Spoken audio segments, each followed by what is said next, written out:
Hello, everyone. My name is William Mucker. I am a client executive with Camaplan, and I would like to thank you all for joining us for today's webinar, the Trifecta Investment, How to Offset Active Income, Achieve Monthly Passive Income, and 3.4x Your Investment with Eric Rice and Dave Wolcott. I'd also like to thank you guys for joining us today. And as a quick note, please be aware that Eric and Dave will be answering questions at the end of the presentation. So please feel free to use your Q&A function on your screen, not the chat, to pose your questions whenever they cross your mind. They will be saved and addressed once the presentation portion ends and the Q&A portion begins. Before we get started, we have a brief disclosure to go through. Everything presented in today's webinar is strictly for educational purposes. Camaplan is a neutral third-party administrator of IRAs. We are not attorneys, CPAs, or financial advisors. If it comes to a time where you need advice in any one of those fields, we highly recommend you consult with your team of professionals. We are more than happy to be a part of the dialogue with your team of professionals to make sure the investment process is quick and seamless. We do not sell any investments at Camaplan, nor do we endorse any products. We will never call you about the next best investment opportunity. We believe that you should always do your own due diligence before investing your money, whether it be your retirement funds or otherwise. Once you have found the investment that is right for you, we will help you open your account, fund that account, and facilitate the transaction into that investment. Here is my contact information. If you or anyone that you know who you believe can benefit from the information that is discussed today have any questions about the presentation today and how it applies to self-direction, please do not hesitate to contact me. I would be more than happy to help. And without further ado, I'm going to pass the controls over to you guys. Right. Hey, thanks, Will. Appreciate that. My pleasure. Can everyone see the screen? Okay. Looks good, but it looks like you're on the presenter screen rather than the actual slide. If you hit swap displays, I think that might do it. Yep. Swap displays. Up at the top left. Got it. Perfect. Looks good. There we go. Good. Okay, super. Welcome, everyone, to the webinar. Grateful for everyone's time today. Hopefully, this is going to be some super value-packed information that you're going to receive today. Just a quick introduction on us. Dave Wolcott with Pantheon Investments. We are essentially a private equity firm that's focused on helping investors really multiply and protect their wealth through alternative means outside of Wall Street. And during the process of identifying what we believe are exclusive opportunities that really provide what we believe are the trifecta of investing, which is essentially opportunities that have tax efficiency, they have predictable passive income, and also forced appreciation upside on the back end. Through our due diligence process, we had identified our partner now, King Operating, that we've been working with for over a year and a half now to deploy two different funds, and wanted to transition at this point now into Eric Rice, who is the Chief Growth Officer at King Operating. Thank you very much, Dave. Yeah, absolutely. This is a tremendous pleasure to be able to present in front of you folks today. I do this stuff all the time, but I'm extremely excited to talk with you folks today because I think you'll really understand what we're doing based on some of the backgrounds that I've heard in this group. So first and foremost, King Operating, we are a domestic American energy corporation. So we are a driller. Our primary function in this industry is to be able to extract hydrocarbons from underneath the surface of the earth and sell them into the open market. So we drill for American oil on American soil. It is our primary function and purpose. Go to the next one here. There we go. So we have a disclosure slide as well. We'll send you this presentation if you're interested, and you can read through that with your CPA or attorney. But my goal today is to walk you through who we are, what we do, where we're at right now, and a little bit about our past, our track record, because our model is a little different than you'll hear in oil and gas. But the overall theme of the presentation today is going to go through our strategy, value, and track record. So we're currently right now in the middle of a $200 million raise with a target valuation of the fund at $1.05 billion. This is an asset secured fund. So in oil and gas, this is very unusual. Traditionally, oil and gas investments are for a small piece of land where you're going to get access to the what we call wellbore deals. These are deals where essentially you are a partial owner in the hydrocarbons above the surface once they've been pulled. While the oil and gas companies traditionally own the land and the hydrocarbons below the surface, we actually are the first company in the country to get rid of that model and put our investors on the same side of the table as us. So again, raising $200 million towards a $1 billion valuation in 3 to 5 years and asset secured. So let's get into our strategy and what we do. I think it's very important to understand this process. So I look at everything from both sides of the table. Until you're an investor, then we're on the same side. But from your side of the table, investing in oil and gas has 2 significant benefits that everyone should be looking at, and a third that's offered only by King. Now, the first benefit to oil and gas investments comes from the ability to lower your adjusted gross income. Doesn't matter if it's active or passive income, it's your total adjusted gross income. 100% of your investment into a fund like ours will actually lower your AGI by 100% over 5 years, traditionally with 75% of that benefit coming in year 1. We also produce monthly income. Most oil and gas companies do quarterly. We distribute monthly, month after month. And a third benefit with us that's very unusual in the space, that we're the pioneers in this area, is you actually get an ROI, or a multiple on your capital, through the sale of our land. So these benefits fall directly in order with our business model. We're a little different than most oil and gas companies that look for a plot of land and they want to drain the land for 20 to 25 years, and investors are getting depleting revenue over 25 to potentially 30-year time frame. We're very similar to kind of a multifamily real estate investment. We have very strong ties to the real estate market because we acquire land, develop the land, and then divest. So our goal, our purpose, is to be able to find pieces of land that have tons of hydrocarbons below the surface, begin developing an economy of scale, or an oil field, to put it simply, and then sell it to a larger buyer and allow that to become a profit source, not only for us, but for our investors as well. Now, our process is pretty simple. So I try to tell everything in story format so it's easier to follow. So this is the pathway of our story and the way that our funds work. So first things first, a ton of geological and engineering work goes into any piece of land that we end up acquiring. So before we acquire leases to land, we are certain, beyond shadow of doubt, that hydrocarbons exist and that our engineering capabilities will allow us to be able to get them out. Of course, things go awry from time to time, but we have a very strong track record over 26 years. Once we acquire these leases, then we begin to raise equity, which is why we're all talking today. And the purpose of the equity is to begin drilling, which we've already started. But the purpose here is to develop. I have 3 acronyms I want you to learn to understand oil and gas. The first one is PDP. That means a proven, developed, and producing well. These are revenue generators. These are wells that have been already drilled, fracked, and are now producing income. Every time we produce revenue and create PDP, every time that's done, we raise the valuation of all of our property as a whole. Just like in real estate, as you complete different facets or phases in a real estate build out, the value of the land surrounding it goes up every time. And we are very much in the same model. So revenue is a primary function of us. It's what drives value in our land. As we're driving revenue, we create what are called PUDs, or proven undeveloped wells. These are wells that we've already done all geological work. 3D seismic, we know that there's a pocket of cash flow down there for us, and we prepare the surface for future drilling. So while we're drilling, we're preparing other locations for future drilling. And as the valuation of the land increases to a specific level, we then begin to put our projects on the open market for purchase. And I'll go through that in a few slides down the road here. So it's important that you understand our methodology. I think that education is the primary function of any investment, is to be able to walk you through how we do what we do, why we do what we do. And the most important thing is to understand how we acquire land. A lot of people ask me questions of oil and gas. Well, what if you don't find oil? Well, that's not even a probability with us, because before we acquire land, we're always looking to work within 3 to 5 different basins of focus. Basin of focus is a new term for you, I'm assuming. And what that means is geographical locations. So currently we're in the Permian Basin in Texas with this fund, as well as Wyoming.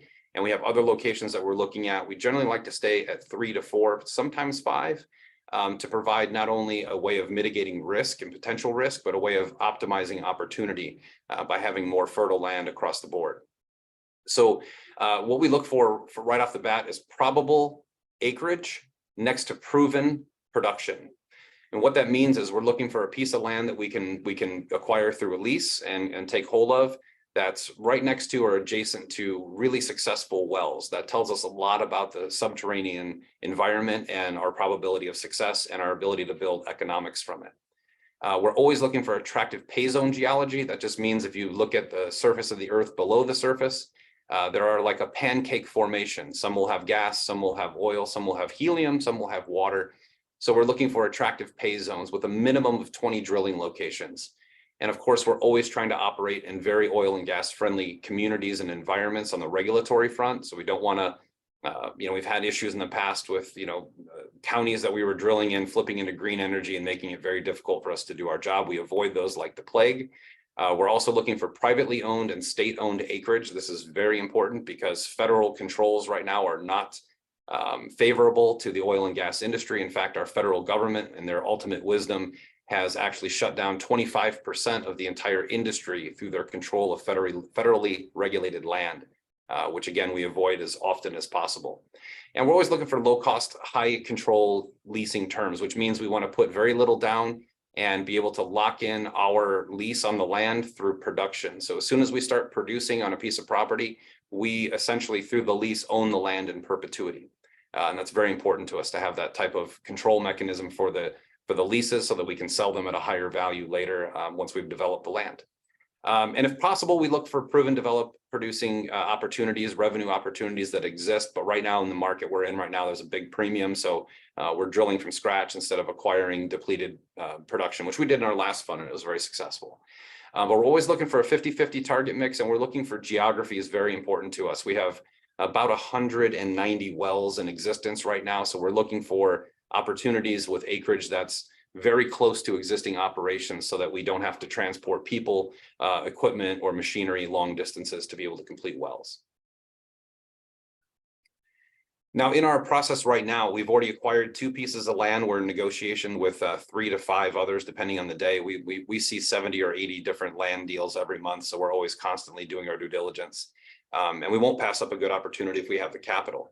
But right now we're in the middle of our drilling plan. So we started drilling in Borden County in the Permian Basin in January. So early January, we started drilling. We expect that well to be completed at the end of this month and start producing revenue for our investors in Q2. So right around the corner. We're in the middle of our 3rd acquisition. And of course, there's a lot of negotiations that go into these things. And we are targeting our first MPI. This is another acronym. MPI stands for monthly passive income. So we're looking at our first MPI distribution in Q2, somewhere around May. That's really our target. We try to be realistic with it. It could be early June, but we're right on slate for the end of May, early June. And things do go wrong, but thankfully we've built in a very strong communication team here to keep our investors up to date. Now, it's important to understand the storyline. So we acquire land, we raise money, we drill wells, produce revenue, and create PUDs or future drilling locations. All of these activities increase the value of the property. As the value of the property begins to exceed the capital raised, so in this case, we're raising 200 million, our first target for divestiture comes at 400 million. So after about 2 years from the time capital raise is completed, we begin to use the revenue that we've created as a leverage tool to get your capital or your principal back in hand in 2 years. We do this by building an income portfolio to sell to institutions like pensions and family offices and endowment funds. This is a tremendous opportunity in the marketplace. We've been doing this since 2015, but we've never seen the macroeconomics align with our model like this before. And I don't know after a 3 to 5 year period that they will again this harmoniously. We are looking at a very difficult time in the bond market. The average corporate bond is rated BBB. That's just one step up above from junk. There's severe liquidity issues coming globally in the sovereign bond market. And these are the primary providers for family offices and pensions and institutions to be able to create income for their investors. So a very strong possibility or opportunity coming forward in the next 2 years as it gets more difficult to drive income, that they'll be looking to alternative investments for their income needs, which is where oil and gas will fit that void. So after 2 years after raising capital, we target to sell 30 to possibly 50% of the fund to an institution for the income. That doesn't cut you off. You still receive your monthly passive income, but you also have your principal returned in hand while you're still collecting income. After that passes, we continue to drill and develop PUDs and increase the value of the land. And again, our target for sale is a little over $1 billion. So as we get close to that mark, we begin shopping our project to other oil and gas companies. And again, harmony, I'm a believer, so God is aligning things for us. But right now the market is screaming out that 3 to 5 years down the road, oil and gas project, oil field acquisitions will be the hottest topic in PE, as well as with some of the major companies. Most of the major oil and gas companies that you think of from the stock market, Shell and Chevron, Exxon, none of them are drilling. There's no reward in the open market for them to drill right now. The NAV is about 70% in the open market. So their publicly traded funds are only being valued at about 70% of their true worth. So they're not putting their money to oil and drilling because there's no reward. They're actually using the next 3 to 5 years to do share buybacks. They're buying more control of their own operations. They're buying out investors. And they've all publicly stated that their expected return during one of the biggest booms you'll ever see in oil and gas is a 0 to 5% return for investors over the next 5 years. All of these are major indicators that in the next 3 to 5 years, they will be looking to go through a major acquisition season looking for projects like King develops. So very harmonious time in history for us. So here's our current value. I'd like to show this to you visually. So currently, as you see on the left on the map, there are 2 orange dots and 3 gray dots. The orange dots are areas that we've already acquired and are currently operating drilling operations in the Permian Basin and the Bighorn Basin in Wyoming. There are 2 very distinct properties that have tremendous amounts of hydrocarbons below the surface. We're particularly excited about the Permian Basin. The numbers we keep getting as we drill from the mud logs and the electric logs are just spectacular. I mean, it's truly one of the best projects we've ever worked on in 26 years. But the gray dots that you'll see there, those are areas that have tremendous promise as acquisitions of land that we're in negotiations with to get the proper pricing. So they will be, and one of those 3, at least one of those 3 will be added to this fund before it's all said and done. Though currently it's important to note as I go through this deck, we have our projections for all of our analytics at $80 a barrel for oil and $6 a unit for natural gas. We're just below $80 a barrel in oil, but that is soon to move. Every analyst on Wall Street will tell you the same thing. And natural gas, there is definitely something funky going on there. So we're well below the $6 projection mark. However, many analysts on Wall Street are saying that $6 natural gas on average for the course of this year is pretty realistic. We were at $9.50 when we did this deck, so we're very conservative in our estimates. But with those estimates right now, we have a $1.05 billion fair market valuation. I think it's important to note that in this story, when we initially did the evaluation on this fund and future value, we came up with a number of $915 million. And then we went through a broker-dealer third-party audit. And the third party actually raised our valuation to 1.05, which I have been doing this stuff for 20 years, and I've never seen a third party raise anybody's valuation. So the future is very bright for oil and gas, to say the least. Now, $840 million that we can calculate currently exist as PDP valuation. And what that means essentially is if we were to drain the land of all the hydrocarbons right now, there would be $840 million in revenue underneath the surface of the earth. So between the Bighorn Basin and the Permian Basin, we have 36,000 acres of land that we've acquired. The oil and gas split is 50-50. It's about 50% oil, 50% gas on our product mix. We have already pre-qualified 200 plus drilling locations. These are really, really big numbers for just 36,000 acres. And we've done complete geological research and engineering planning for 18 of these locations, which we call drill or shovel ready. What that means in normal speak is that these are pieces of property where all the engineering is done. We're ready to drill. We have to file 1 permit, and about 7 to 9 days later, we're allowed to drill. And we've already begun this process. So our target for PDP, or revenue producing wells, for 2023 is anywhere between 18 and 21. We've got a very fast and furious drilling schedule. We're in the middle of a big boom cycle in our industry, so we want to take advantage of it as best we can. And then during that process, we will also develop 40 PUD locations for future drilling. So as you can see, we're not your normal oil and gas deal. We're not looking to find a small piece of land and give you a deal on 3 wells that we're doing. We build portfolios. So over the coming 3 to 5 years, our full drill schedule, which will be determined after we get the first few complete and know how the land works in its entirety. We're looking to drill 60, 80, possibly 100 wells over that 3 to 5 year period. So a lot of work to do, a lot of capital to raise, but a tremendous opportunity in the market. And we've got some great property already. So this is just a simple breakdown. I don't get too detailed on this. This is something we'll certainly send to you if you want to break it down, but this is how we determined our valuation at $80 a barrel, $6 a unit for natural gas. We are going to drill 8 wells in the Permian in Borden County. Each one of those have an estimated market value of about almost $50 million. And the 10 wells that we'll drill in the Bighorn Basin in Wyoming, mostly gas there. It's not necessarily a big oil play. As you can see, there's 4.5 million MCF of natural gas. It's a huge pocket of gas. Gas doesn't sell as high as oil. So we are looking at about 44 million in valuation per well. And we give our PUD multiples a very conservative 1.25x multiple on them.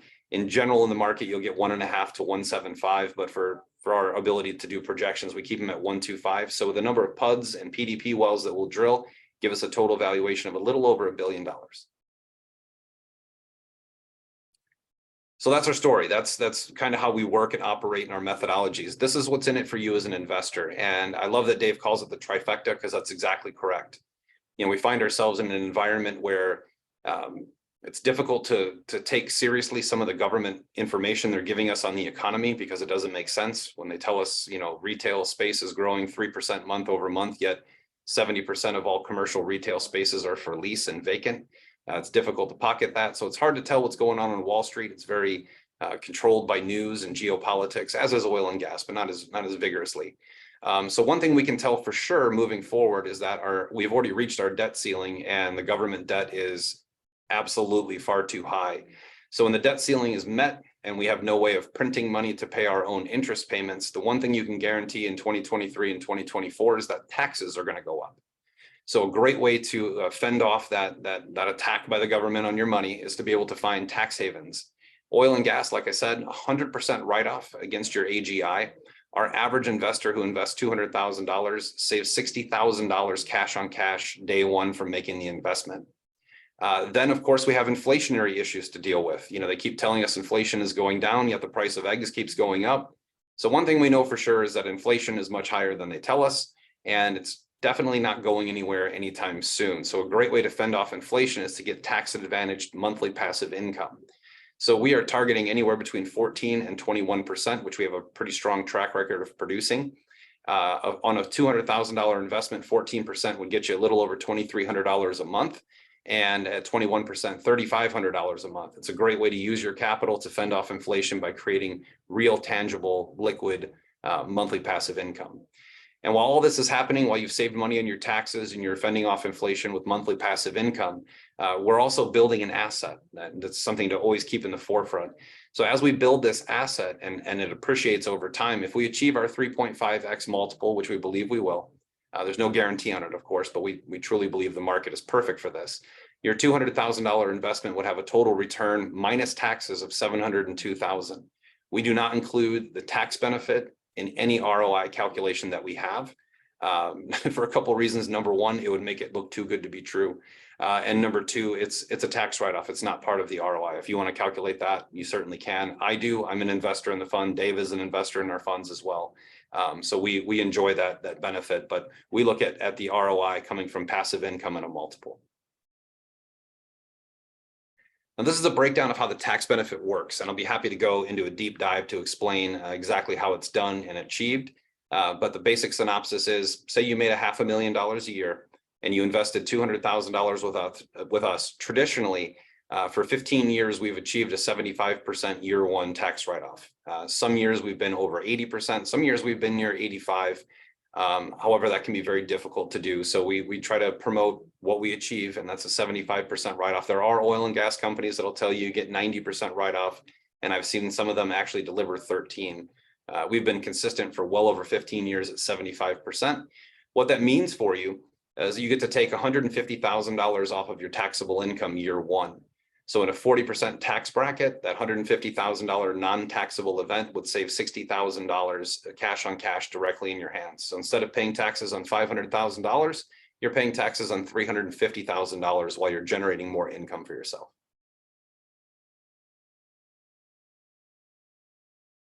Now, here's how the capital works. This is important to understand. We are a 506c. So you actually can tell your friends and family about this if it's something that you think is interesting to them, but it's important to understand how the mechanics of the partnership work. So as we pull oil and gas from underneath the surface and we put it into a pipeline or truck it out and sell it in the open market, there is a monetary breakdown. So as soon as we sell a batch of oil or a batch of gas, the first people to get paid are the royalty rights owners. Those are the private landowners or state landowners. They get paid first. After that, the operators, those who pulled the actual hydrocarbons from underneath the surface and sold them in the market, they get paid next, leaving us net profit. Now, 80% of our net profit is distributed to unit holders, to investors, until the return of your original investment is achieved, which is why we do a 2-year divestiture to an income need. Once that's done, it actually flips to a 60-40. The reason we do this, people ask, why don't you keep it 80-20, which we understand. Let me remind you, early on in the presentation, I told you that 99 out of 100 oil and gas companies don't even share in the profits of the proceeds of the sale of a piece of land. They just let you continue to draw revenue. So in order for us to complete the project, we are not raising capital once your investment has been returned. So we flip to a 60-40 model, and 60% of all the income and the divestiture go directly back in your hands. And we have some incentives to boost that number for you in the back end. If you're interested, Dave can walk you through them. But at that point in time, it's also important to note that in this fund, we are not going to take any debt. So there is no intention of taking loans to complete the project. We're raising the capital we need. If we need future capital, we're going to go straight with equity. I have very strong concerns about the interest rate environment that we're in right now, actually having some sort of a pause around early summer and then spiking again at the end of the year. And the last thing we want to do is to chew up investor profits paying off debt. So this is a debt-free, leverage-free fund, completely drawn on equity. And this is a slide I go through. It's a simple breakdown of, at a $1.05 billion valuation, how we get you to $50,000 in return through income from the sale of oil and gas, and then the divestiture to get your $200,000 unit cost back. And of course, you can invest as low as $100,000, but you can invest as much as you like on the upside. And then how the divestiture splits work. I'm sure you've all seen a million of these breakdowns, and again, we'll be happy to send this to you as well.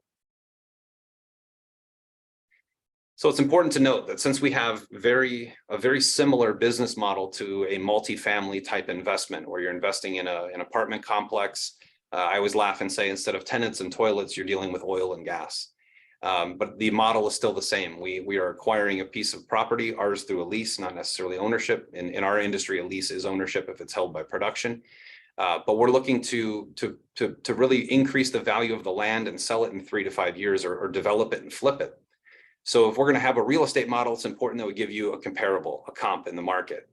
Now, the most recent comp is actually fortuitous. We actually started or printed this deck on October 20th of 2022, so not too long ago. 2 days later, there was an acquisition. I had to switch out the comp. Northern Oil came in and bought 36% working interest of the Midland County project, the Mascot project, for $330 million. So these types of transactions happen about 20 to 30 times a month in our industry. They're very common, and they will increase as the demand. Right now, we're in the middle of a big demand cycle and a very low supply cycle. So supply will be an issue to meet demand in the future, and income will be an issue for investment funds. So that's kind of an example of our first divestiture to get your capital returned to you. And then moving forward, our industry has a ton of acquisitions that take place. They've been slow for the last 3 or 4 years, but all the indicators economically are very strong moving forward. And I wanted to show a comparable that it's not just oil and gas companies or working interest companies that want to acquire our properties once they're developed. It's also private equity. And one of the ironies of this, which I always find entertaining, is that the largest private equity group out there that's buying oil and gas fields is BlackRock, who's also the largest pusher of ESG or green energy standards. So, watching the news will let you think that green energy is replacing the world, but secretly behind closed doors, places like BlackRock are actually buying oil and gas because the need and the demand is going nowhere. Now, here's a little bit about our track record. I think it's important to know where we've come from. So this is our 4th program with this type of model. For a little over 20 years, we did business just like everyone else. Here's a small piece of land, 2, maybe 3 wells. You'll buy into income for 25 to 30 years, and then the project goes away. When our founder Jay Young actually decided to go into a more advantageous model for investors by adding the assets and participating in the asset sale with the oil and gas company, When we did that in 2015, we decided to do a soft launch, a beta program or alpha program to see if it would work. We raised $4.5 million in equity in a little over a month and a half. And within 19 months from the time we raised capital, we sold that project for $13.5 million, a tremendous return for investors in a very short period of time. Then we started our second fund in Larimer County, Colorado, which flipped from red to blue and caused a tremendous amount of regulatory headaches and issues. We also had a pandemic hit us during that time frame, so we lost a lot of labor, a lot of manpower, a lot of access to machinery, and the value of oil had plummeted because no one was driving. So demand was severely reduced by what we consider a black swan event globally, which is what the pandemic was. So what we had happen there is we had some PE debt financing that we missed a covenant on. And that project, we ended up doing the right thing by our investors. So we grandfathered our partners, so our investors and our assets into a new fund in 2021. We raised $15 million, almost $4 million of that came from our CEO, Jay Young, to go out and buy distressed properties after the pandemic. So while the pandemic hurt us, we found a way for it to make us better. And through that process, we ended up creating a fund that has 152,000 acres. And we've had some slow months, but overall, since the inception of the fund, it's been a 19% ROI for our investors with tremendous tax advantages. And we actually have 8 wells going online in the next 60 days in that project right now. So it's really humming along. And that leads us to where we are today. And we couldn't be more excited about our Borden County project. Wyoming, we already have properties up there. We know exactly what's up there. We're excited about that as well. But Borden County to us is, there's one owner, one mineral right owner. It's the cleanest, simplest deal in our industry. We call that a unicorn. And we are very, very excited to continue and further drill in that property. Now, I'm going to rip through these 2 slides. You can certainly look at these on your own. Like I said before, we've gone through a third-party evaluation for the broker-dealer market. And as part of that exercise, we had to do a full disclosure of our well depths, locations, monthly distributions, and MPI, as well as our divestiture schedule. So this slide and the next slide, I'm not going to walk through. You can certainly request that. We'll send it to you anytime. So you can go to the next one there, Dave, as well. So both of these have full breakdowns of monthly distributions, divestitures, locations, and all that kind of information for you. So that is our horse. So you've seen our process, our methodologies, how we acquire land, how we operate, how we move going forward, the value that we have currently. There's future value coming. I always call that the horse, and these are the jockeys. So it's important to understand what we do and what we're doing at the moment and where we think it will go. But this is the team that's going to get us there. So Jay Young, our founder, is a 4th-generation oil man. He has literally been in oil fields since he was 9 years old, helping his grandfather with pumps and jacks. This is an industry that he knows inside and out. He's also the forward thinker and the visionary that decided it was time for retail investors to participate in the real profits in oil and gas, which comes from the sale of land. Peter Snell came as a consultant and ended up becoming, he was our former growth officer. He's now our president. Peter is not an oil and gas man, neither am I. But Peter has brought strong SOPs and processes to the oil and gas industry from his background that are making us a stronger company day after day after day. Traditionally, we see oil and gas companies have very poor communication with investors, very poor strategies. Oil and gas has been more of an art form, and Peter is helping us transition into more of a science. Graham Patterson is our new CFO. He came in here a couple of months ago. Graham has a tremendously long and extensive oil and gas background, both from the operator side as well as the investment banking side. Graham's worked on a couple of projects that have gone from startup to 8-9 figures in valuation when he was done with them. So he's really building in some modern accounting for us, which we desperately needed. Chandler Knox, who's in the office next to me, is our COO. He is our brain trust. He is in charge of every drilling operation we have, hundreds of them at a time. He is a workhorse, hardworking guy, very intelligent, but he will be on the phone at midnight, 2 in the morning. All kinds of things happen on rigs out in the open land. And Chandler is on top of all of that. And to be honest with you, I'm impressed seeing him work every day because he's done some things in our small oil and gas company that large oil and gas companies won't even attempt. So we're really happy to have him. Paul Jerome is our head of geoscience. He is by far the most important person in the organization for our land acquisition strategy. If it doesn't have tremendous geoscience, we won't touch it. We recently brought in John Malden, who some of you may know. John is a very well-known economist and author. John actually closed down his broker dealer to work with us here because he sees the potential not only in the industry that we're in, but with our specific model for investors. So John works with Paul and with Michael also to determine economics. Geoscience is one thing, but if the economics don't make sense, we don't buy land. We've recently brought in Nathan Myers, who we're extremely proud of. Nathan is one of the 300 board certified oil and gas attorneys in the state of Texas. He's also one of the few that works with one company. So Nathan had his own practice like most of the certified attorneys do, working with multiple oil and gas companies. He also saw our model moving forward and shut down his practice, and he works in-house with us. So we're very blessed to be able to have an in-house board certified oil and gas attorney 24 hours a day. The guy next to him is me. I'm Eric Rice. I'm our growth officer. I'm in charge of raising capital and kind of forward thinking on the macro space to see that that we're aligning ourselves with where the market is going. And I get to do some of the innovative things here, like we're working in the future of using some of our flare gas to power Bitcoin mines and things like that. So I get to do some of the innovation. That's a lot of my background is technology. Michael Tanner, we recently brought in here for finance and analytics. He is just a workhorse as well. I mean, he will pound out all of our economics on demand. He keeps us up to date with pricing and trends so that we are aligning our venture with the right types of economic structure for projections and reporting. Rex Gifford is now our EVP of Investor Relations, but he's been our CFO for 15 years. Rex started out inside the IRS dealing with oil and gas companies, and for the last 30 years, he's been a CFO of oil and gas companies, and 15 of those years with King. As Rex gets closer to retirement, we brought in Graham to replace a lot of the burdensome day-to-day. I will tell you this with 100% of my heart, Rex is a true guru. He is an expert in this field. There's not a thing about oil and gas he doesn't understand. And now we're very, very blessed to have him interacting with people's accountants and CPAs to make sure that our tax strategy aligns with your tax strategy. And he is also in charge of product development and fund structure, because this is his design by origination. So very happy to have Rex. He's a wealth of information. And we've recently brought on Garrett Stacy, who's also a second generation oil man. He has his father was a petroleum engineer before him. He's a petroleum engineer.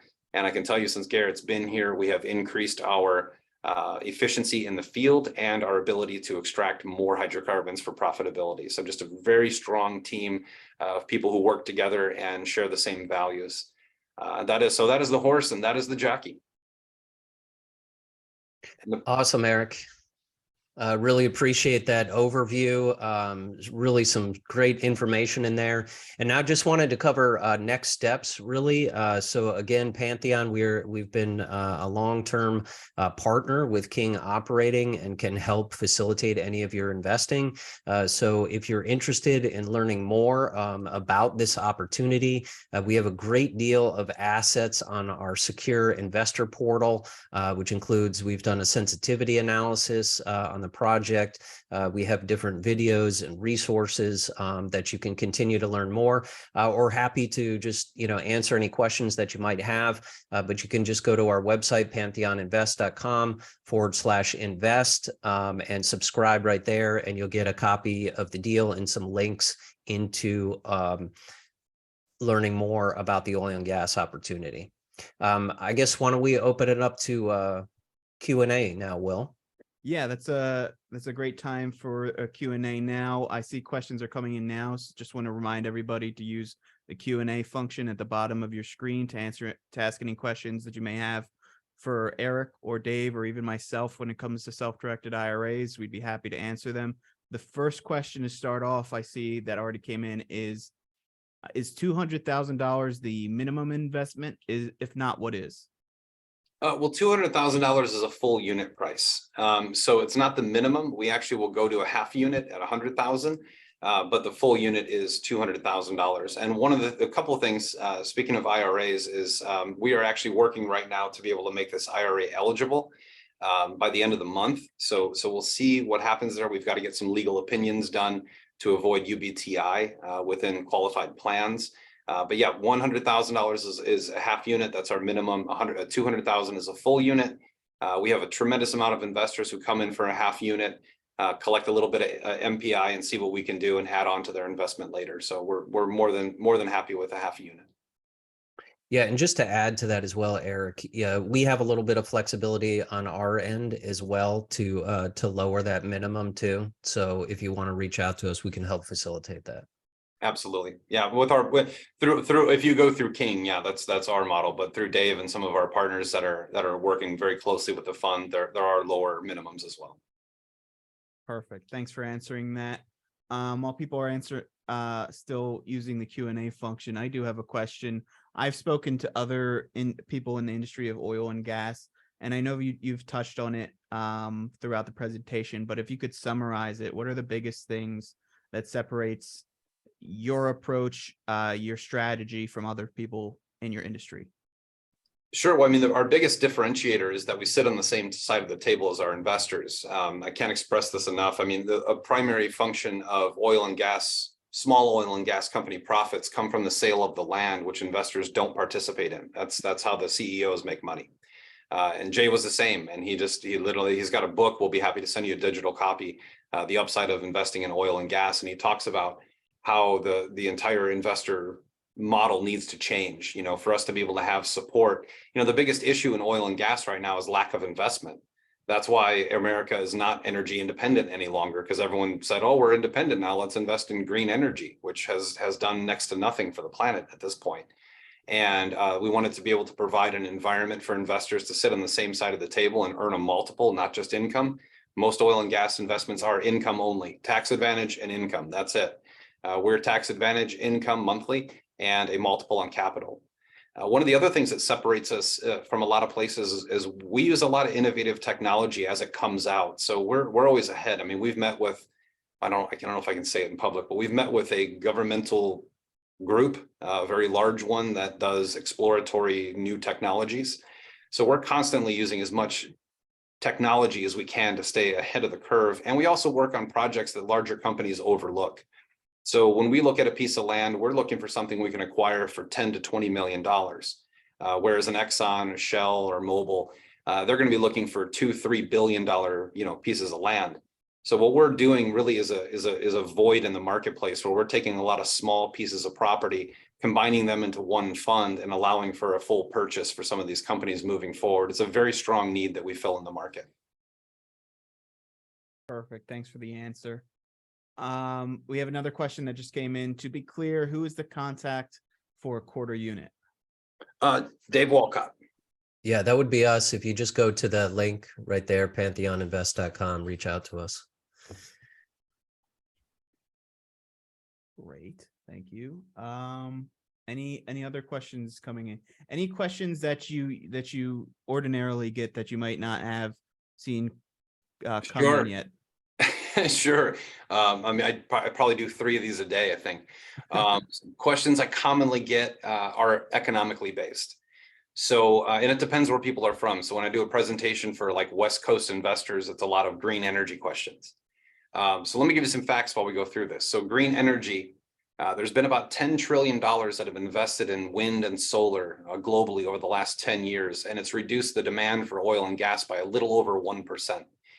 So oil and gas is going nowhere. A lot of folks talk about the EV space because, if you watch TV, they push electric vehicles. I mean, there are literally commercials that don't even promote a brand, just an electric vehicle.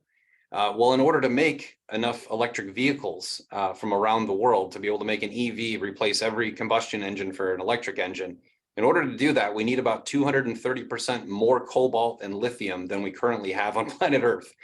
So there's no real risk of EVs infiltrating. And on top of that, EVs charge and get their energy from gas-powered power plants or coal-powered power plants. So they're a shifty business model to make you think it's green, but there's usually about 13 years of carbon emissions already put into the atmosphere before before the battery on an EV is even built. So people always talk about oil and gas is going to go away. It's just simply not going to happen. That's a major topic I cover. But I also see a couple more questions here. Yes. So we have one question from Heath. Where or when can we receive this deck and recording? Now for the recording, all registrants will receive a copy of the recording, usually before the end of business today. If not, the very early or the very latest, it should be by tomorrow. Yeah, and we also have, again, if you go to this link that we've provided right here, pantheoninvest.com/invest, we will send you a link to our portal where you can log into the portal, get an access to the complete presentation. We also have some audio files. I've actually interviewed Eric on our podcast. I've interviewed Jay Young on our podcast. We have some additional resources in there to, help you get familiar with the asset class. Perfect. Thank you, Dave. I see another question coming in. Do you hit the dry well? If yes, I may not be reading this correctly or not understanding it fully. What is percentage of happened?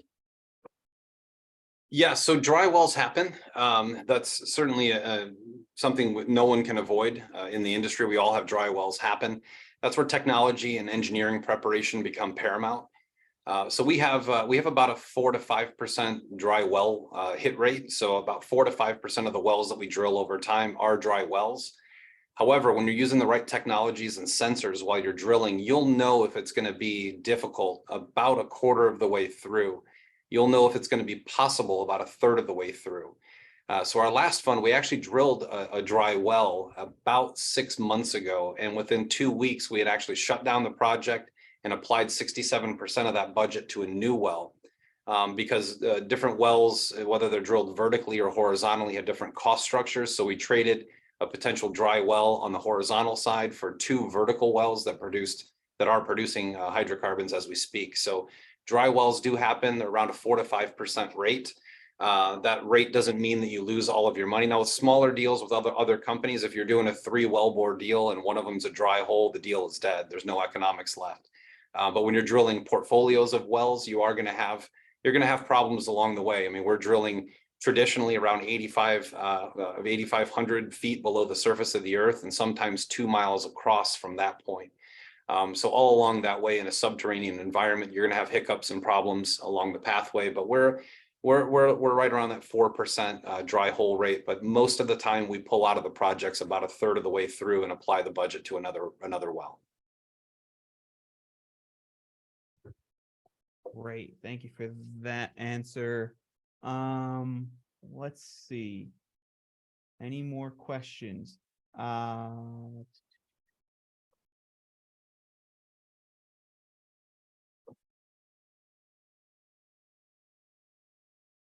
So you said you were, while people are thinking, or we can end on this question if no more questions come in.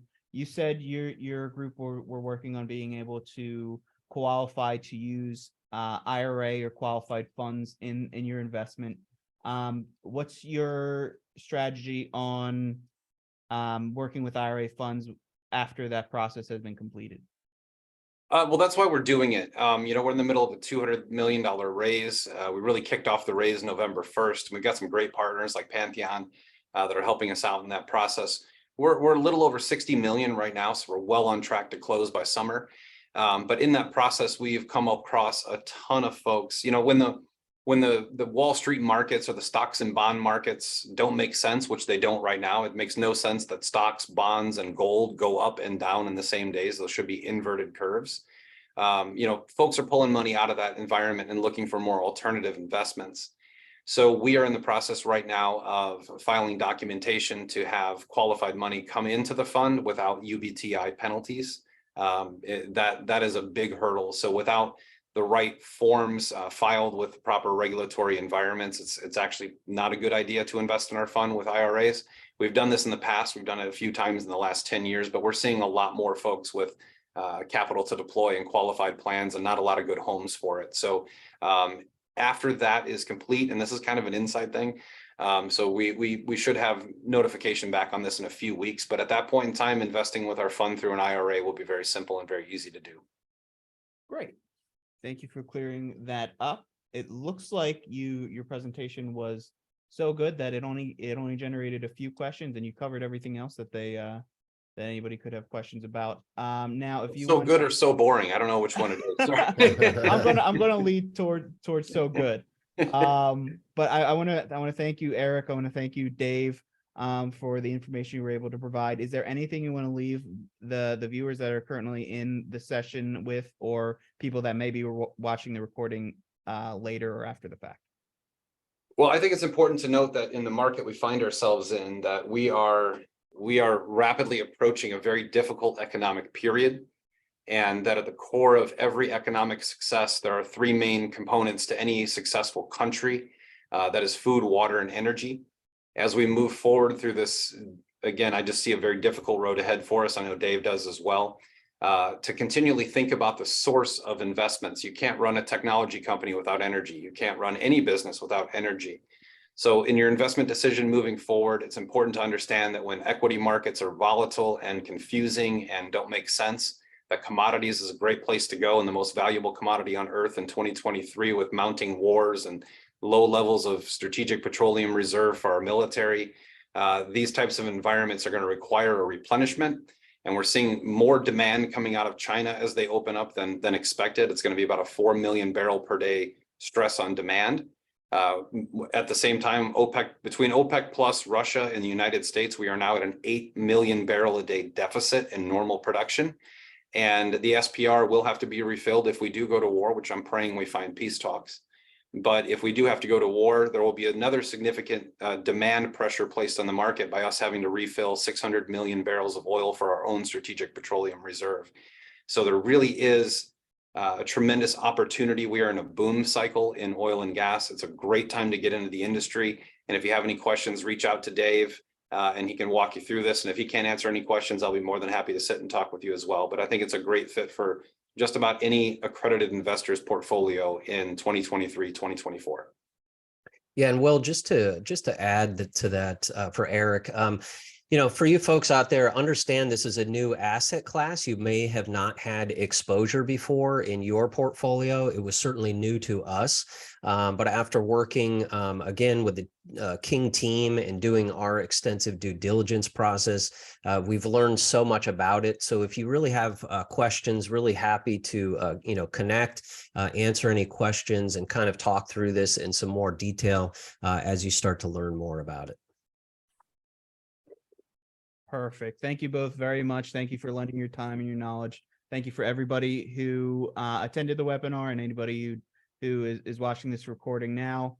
I hope everybody has a great rest of their day. Thank you so much, everybody. Thank you. God bless you all. Thank you.